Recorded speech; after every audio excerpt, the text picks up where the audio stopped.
here we are into speed control of DC shunt motor. In a DC shunt motor, the armature winding, the field winding is connected in parallel or shunt to the armature winding.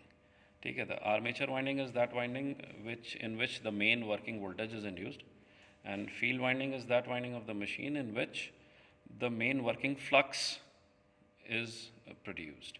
Okay, so here we have the armature winding and the shunt winding connected in parallel. Now we have two methods of speed control of DC shunt motor. The first one is the armature voltage control, and the second one is the field flux control. So the armature voltage control is used to control the speed below the base speed, and field flux control is used to control the speed above the rated speed. Rated speed or the base speed. What is base speed?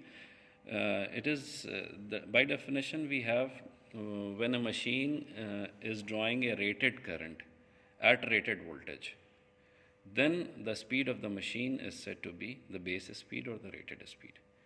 Okay, so now what we will use this circuit. The first one is that what you can clearly see, this is the field winding and this is the armature winding, or the armature simply. And these two are connected from the same source, and this is a parallel circuit or a shunt circuit.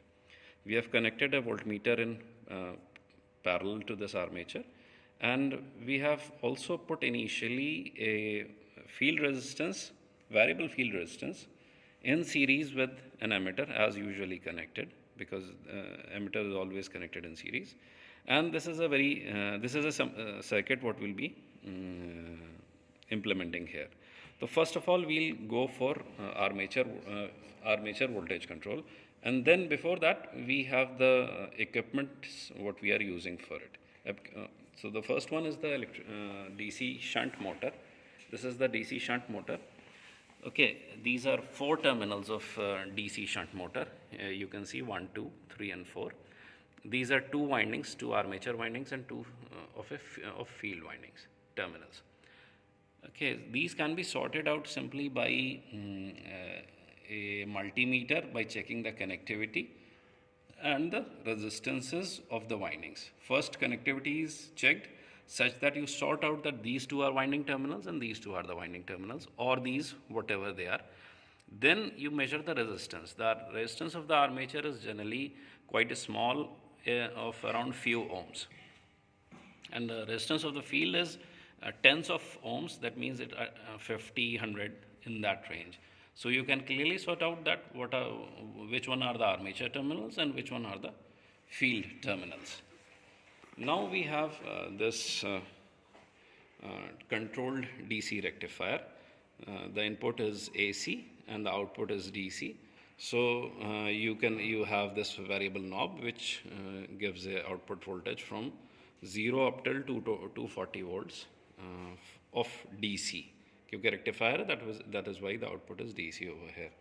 Then you have these terminals of the armature and field being bought out on this connection box, and you have 2 armature terminals and 2 field terminals being put like this.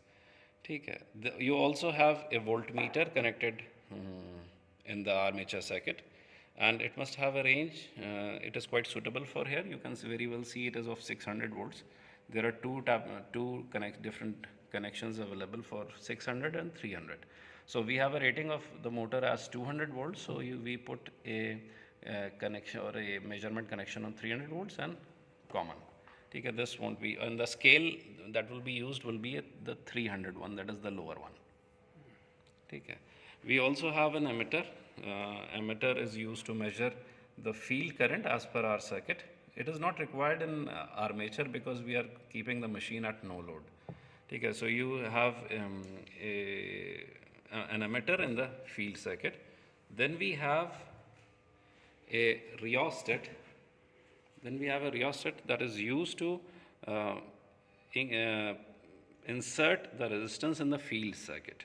Okay. The resistance in the field circuit can only be increased, it cannot be decreased, because any portion of the winding cannot be cut out from it.